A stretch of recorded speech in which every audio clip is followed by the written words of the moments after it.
giảng dài khỏe mạnh, lực lượng với đôi gót tay. Tôi nhớ cho à, nhớ gọi trời lấy cho trời nha. Nghe tiếng tay thật là rộn rã. Sĩ tổng tỏ ra. Sĩ tổng tỏ của gần kia ra. Hơn 5 phút đấy ạ. Chỉnh có đặc thì thế nào?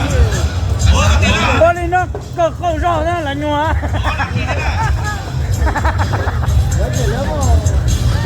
Chết tuấn đến mà nó cơ không rõ. Vì ban tổ chức không tính thời gian ai nhanh hơn, cho nên chúng ta có thể giá thêm không sao cả, miễn cho ta ăn 15 phút. Là gói xong. Của chỗ này thì là đến tới tuổi cha là thì nhìn đến thì cậu là thì của tao đó. Nó chỉ mà cậu chỉ là thì dư như lên đó. Nên mình của ôi nhà ôi là tôi thầu cậu chỉ là thì là nên mà lên của tàu, nên của tàu chỉ nhận tàu là đó. Họ là của chị ha. Anh chị rất cho một số à?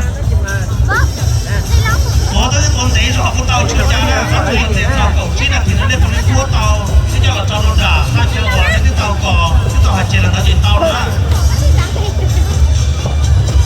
Bỏ ít ra cho tức Tổng thời gian 15 phút, 7 phút. Vì giờ sắp buốt đâu rồi đấy.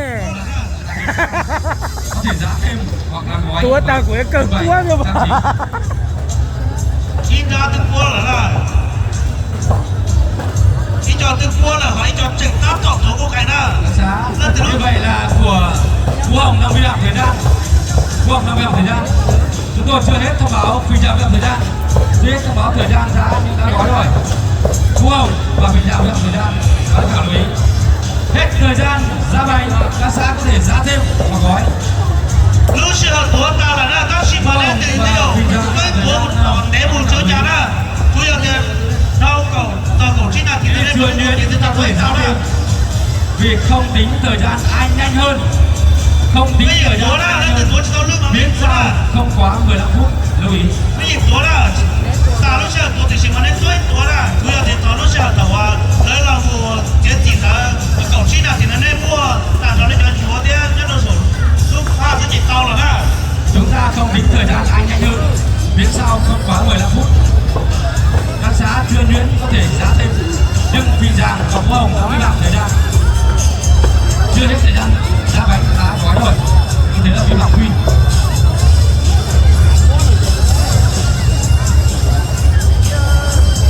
Thật sự bình tĩnh. Lớp thì có mà từ thuốc sâu lên mới dịch chúa đó. Giá nào chưa nhuyễn chúng ta có thể giá thêm. Vì tập với được 8 phút thôi, chúng ta có 15 phút. Nên tiếp tục tập khẩu là thì nếu mà lên phố của chúa trả đó.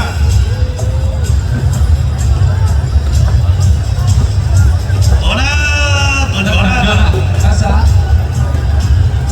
nó được mong đi chút gì đó. Nên mong của ta của chúa cho lầu chia phép cho lầu đá của cho lầu tiền để mình cho lầu Việc ở đâu? Có. lầu tiền lầu đấy được hơn 8 phút đấy ạ. No, thế hả? tiền lầu là Còn 7 phút nữa. Vấn đề sẽ trong họ là vấn đề à? Gói giá và trang trí nhưng chúng ta không lo. Vấn đề trong tôi chỗ nó là vấn đề à? Không lo là trong quá thời gian chúng ta còn 7 phút nữa. lại từ giờ nó có Của anh chế à mà. nên tàu lên tàu các tàu lên quốc tàu trên một chỗ là bây giờ cậu chỉ là đi của tàu này chúng ta sẽ hỏi Là gia dụng vẫn đang còn giá. sẽ hỏi chỉnh chúa là đấy cái túi tàu lên bị chúa là có vào từ chúa lên quả tàu thì dùng đi tàu là nó chỉ dùng quốc là tàu là Còn 5 phút để gói và trang trí. tàu đó số 9 là thì đó Mỗi đội có sẽ phải làm 10 chiếc bánh, một chiếc bánh to tròn đường kính khoảng 30 đến 40 cm và 9 chiếc bánh dày bé đường kính khoảng 15 cm bày lên mâm và đưa lên bàn của mình. Đang còn 5 phút ạ.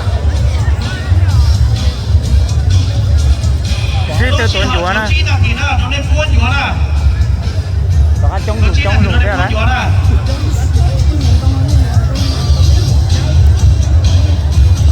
Chứ nhận đâu thì cô nó chủ đa mà chủ có yếu chủ cô có nó lo đùng nó cao đó. Cho chúa mê mà đây. Nhỉ, chơi lúa mà phải lo, su lo trong cơ này à. Chúng ta còn 1 phút ạ. để trang trí. Đội nào quá thời gian mới bị trừ điểm, chứ là không phải nhanh hơn là được điểm, mà quá thời gian sẽ trừ điểm. Tổ thư ký lưu ý Xe về thời gian. là